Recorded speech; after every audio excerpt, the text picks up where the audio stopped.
Assalamualaikum warahmatullahi wabarakatuh.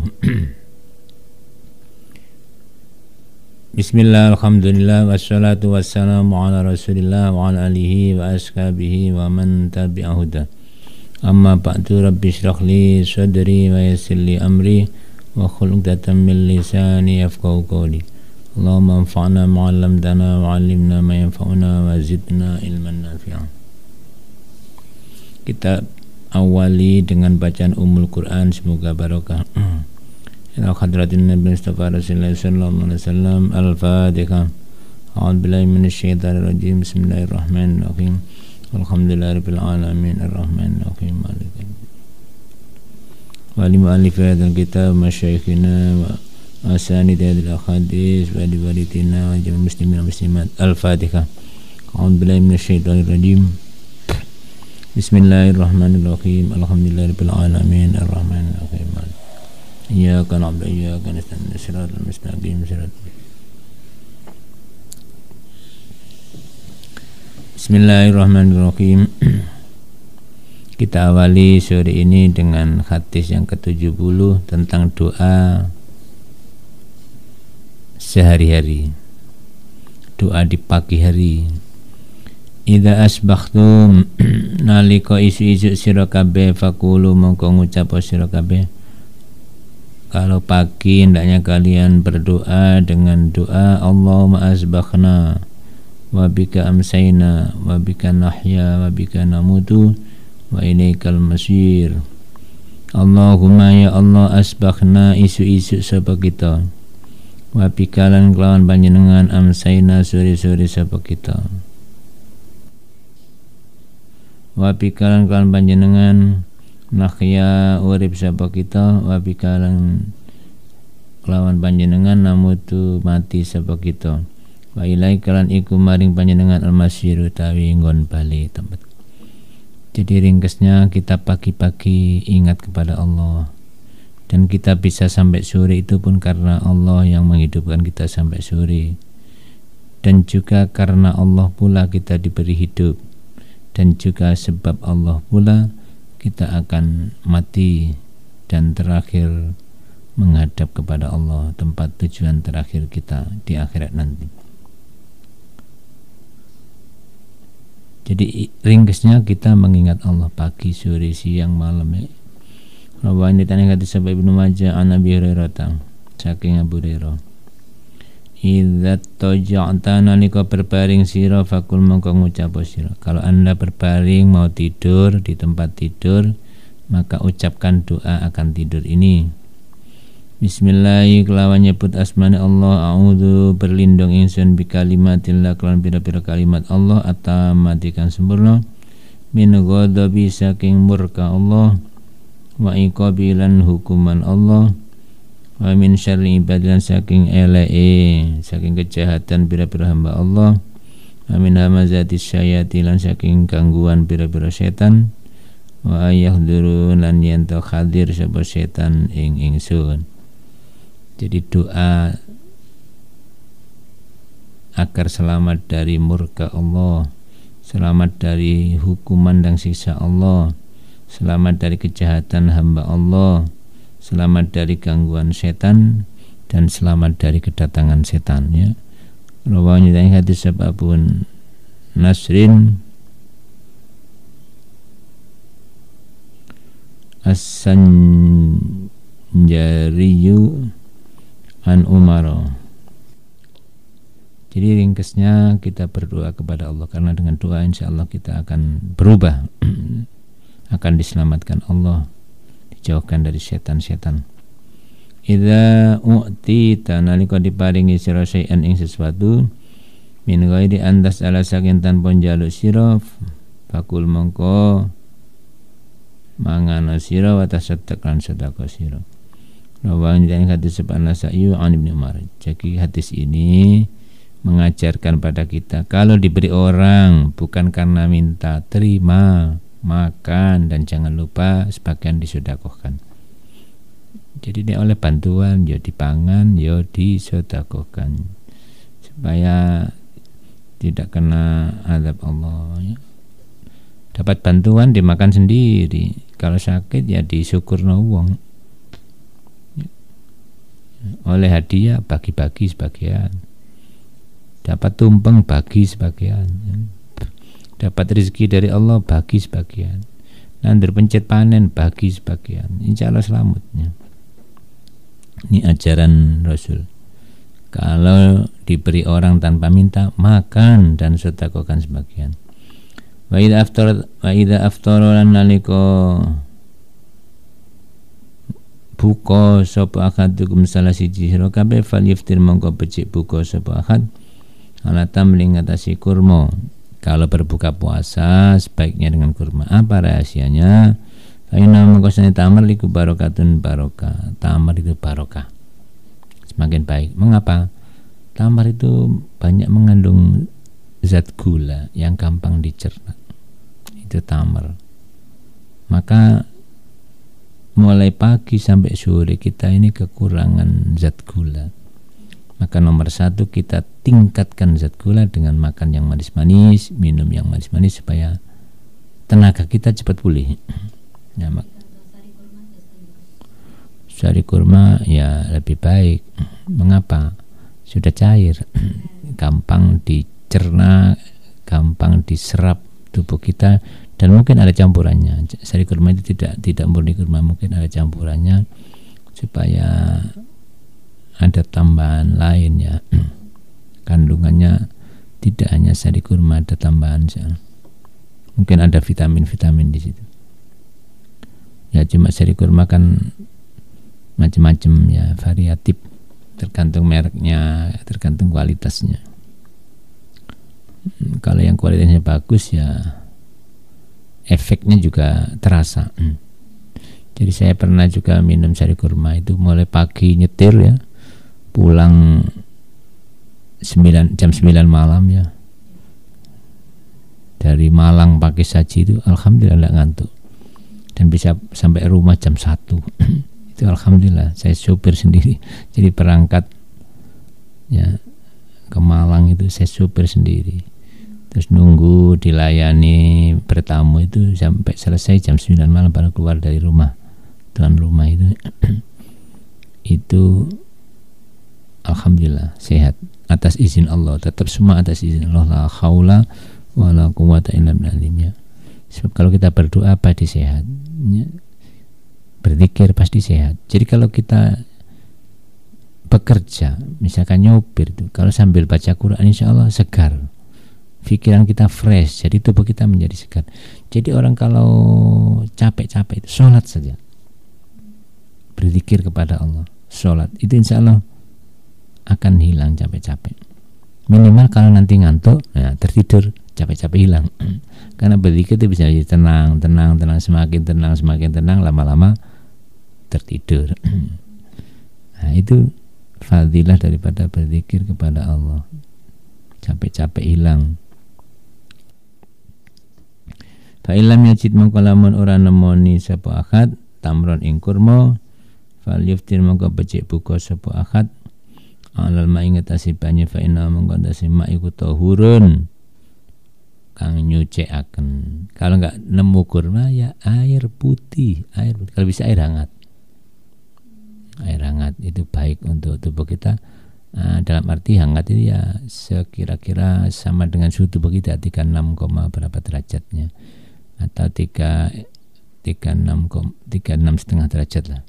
Jadi air kira-kira segitu. Kalau enggak nanti ginjal kita yang berat karena untuk menaikkan suhu yang kita makan itu misalkan air dingin ya, nanti ginjal kita menaikkan suhu air sampai cocok dengan tubuh kita itu. Kalau setiap hari ya berat, maka minum air hangat lebih baik ya. Lah berbuka juga sama, minum air. Nabi menganjurkan minum air karena air langsung bisa diserap dan bisa menggelontor kotoran. Kenapa kok air dulu? Ya karena melempet sepanjang siang, melempet sampai maghrib kan melempetnya kosong ya. Maka harus diisi sesuatu yang lunak ya. Kalau umpama mesin itu diisi pelumas dulu, pelumasnya itu air ya. Dan juga bisa menggelontor penyakit itu air. ya kotoran-kotoran tubuh kita. Makanya ada air, orang nyebut air obat, itu sebenarnya air biasa, air mineral, air sumur ya, dikurangi mineralnya sehingga nanti bisa menjadi hanya unsur air yang ada, yaitu H2O, hidrogen dan oksigen. Itu bisa untuk menggelontor penyakit kotoran-kotoran tubuh kita, sehingga orang bisa menyebut minuman obat. Aslinya ya air murni gitu. Ajaran Nabi itu benar air. Wong anak-anak jerawatan tuh minum air apa, Kangen water itu sembuh. Itu kan air biasa yang dikurangi kandungan mineralnya. Itu Kangen water itu belum sampai pada murni air loh. Hanya mungkin 3 galon dijadikan 1 galon. Jadi 5 kiloan itu 3 galon jadi 15 kilo, nanti dijadikan 5 kilo. Itu Kangen water. Itu sudah bisa untuk obat jerawat, kata anak-anak ya. Nah, gatal-gatal bisa sembuh. Idza akolla nalika nyethithikaken sapa rajul wong lanang atoma ing mangan, mulia mangko dipenuhi apa jaufuhu wetenge. Jauf itu rongga dalam, itu namanya jauf. Mungkin perut, mungkin tubuhnya, maksudnya itu ya rongga dalamnya, ya bisa otak, bisa perut, bisa hati ya. Apa mulia mangko dipenuhi apa jaufuhu jerone rajul nurun ing cahaya. Jadi orang kalau sedikit makan, insya Allah semakin bercahaya hatinya, bercahaya otaknya, bercahaya dalamnya. Jadi kuncinya makan jangan banyak-banyak. Nah kebalikannya, kalau kebanyakan makan, semakin keruh, semakin gelapnya. Bagaimana nggak gelap? Wong kewarakan mesti ngantuk. Gelap semua, nggak kelihatan. Jenenge wong ngantuk itu gak ketok konco, gak ketok anak, itu sing ngantuk. Yang kelihatan cuma bantal aja. Rawanya tengah hati sebat tailamiyu anabirata sagabir. Jadi insya Allah orang yang ahli puasa makan sedikit itu semakin bercahaya hatinya. Jadi kalau ingin hatinya bercahaya, makan dikurangi. Makanya kalau ta'limul muta'alim termasuk banyak makan, banyak minum, maka akan menjadi balada, bodoh. Bodoh. Kakean mangan. Secara medis apa betul? Ya namanya kebanyakan, over. Pasti kerjanya tidak optimal. Mobil kalau kebanyakan oli ya tidak optimal. Kebanyakan bensin full itu agak baik, harus ada rongganya, tangkinya itu ya, malah nggak baik. Harus ada rongga sedikit ya.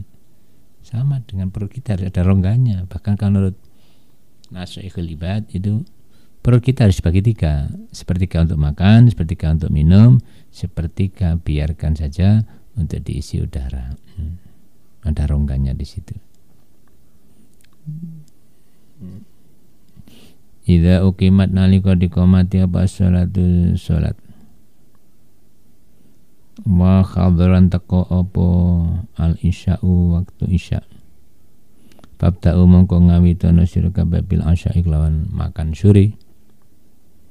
Rawan yang hadis sebal Asy-Syekhani Imam Bukhari Muslim, 2 guru maksudnya Imam Bukhari dan Muslim.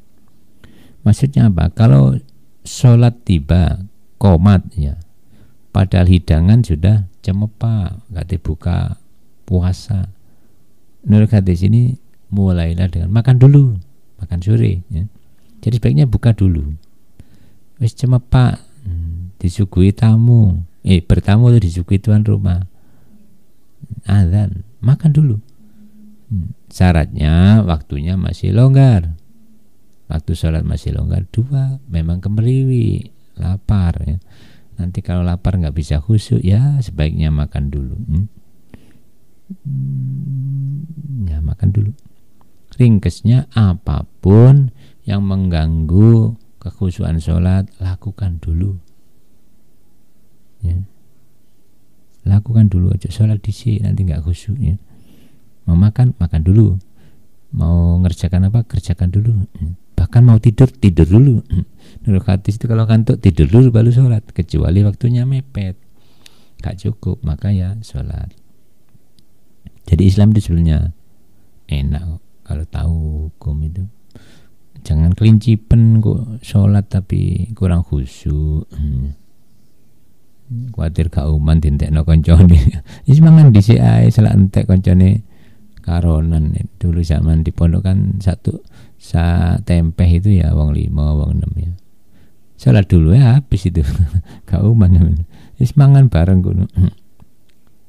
Idza akala nalika mangan sapa akadukum salah siji sira kabeh ta'aman ing panganan falyadhkur mongko ilinga sapa akad Allah, mongko nyebuta sapa akad ismallah ing asmane Gusti Allah ta'ala maulu subhanallah. Kalau mau makan sebut nama Allah, bismillahirrahmanirrahim.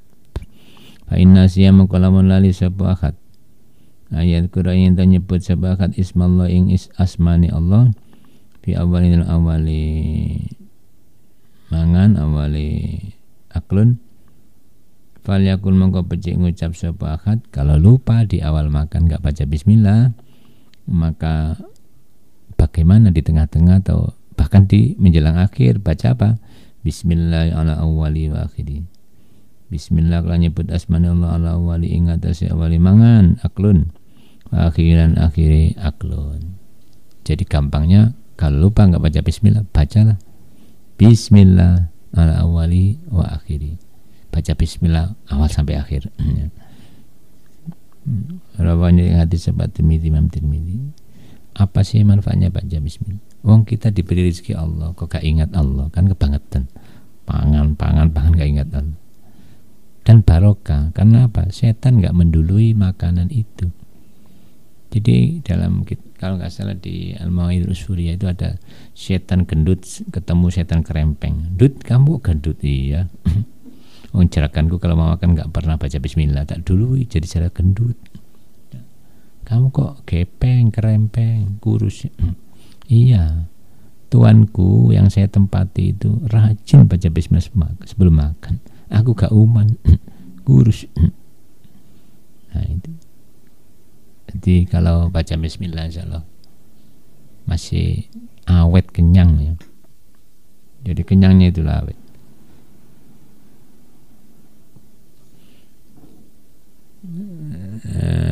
Kenyangnya awetnya.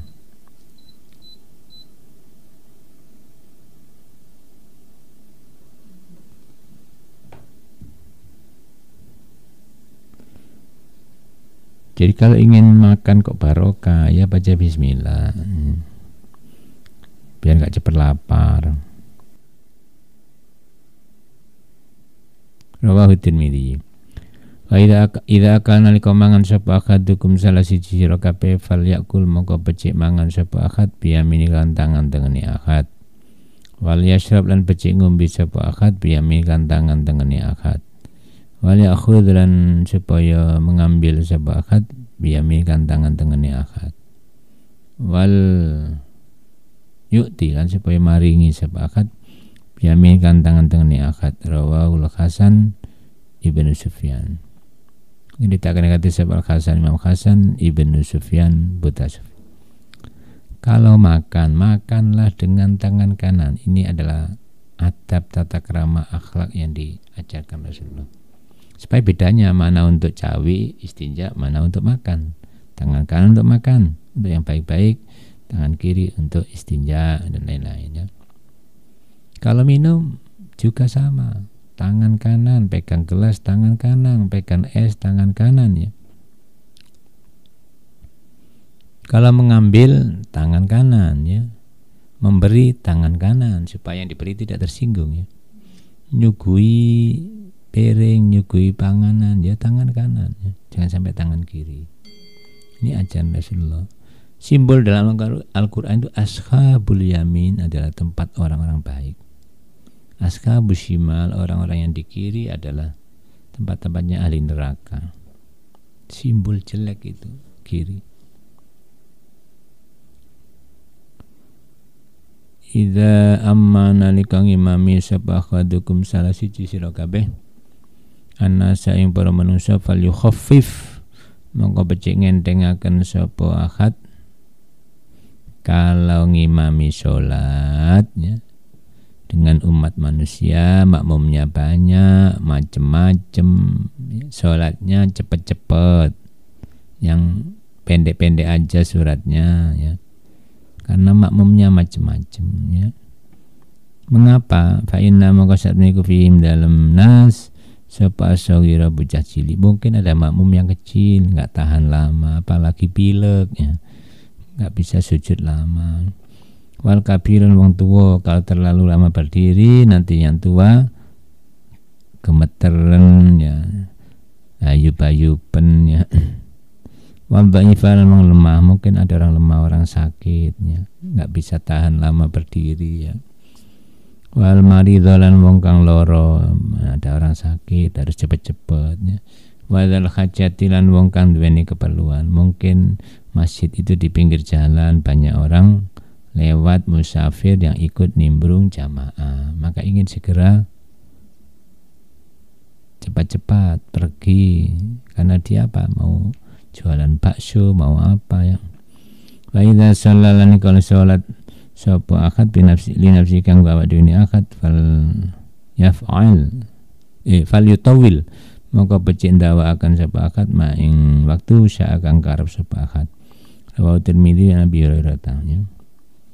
Jadi ringkasnya kalau sholat beserta makmum yang heterogen macam-macam ya, maka hendaknya jangan terlalu lama, secukupnya saja, cepat-cepat saja.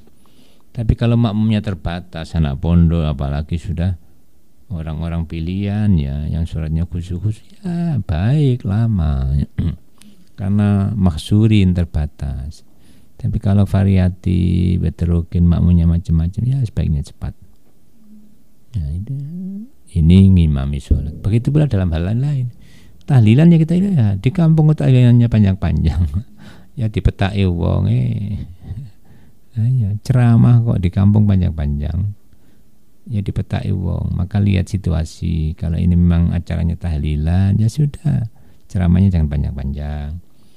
Kalau acaranya pengajian umum ya maklum panjang 1 jam boleh.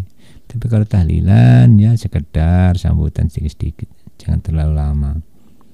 Ini dikiaskan dengan ini, makmum sholat juga sama, jangan terlalu lama.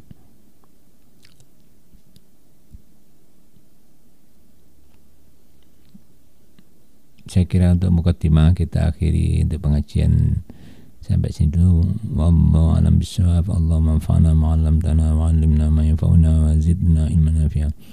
Rabbana atina fid dunya hasanah wa fil akhirati qina adzabannar. Wa sallallahu ala Muhammadin nabiyyi wa ala alihi wasallam. Alhamdulillahirabbil alamin. Wassalamualaikum warahmatullahi wabarakatuh.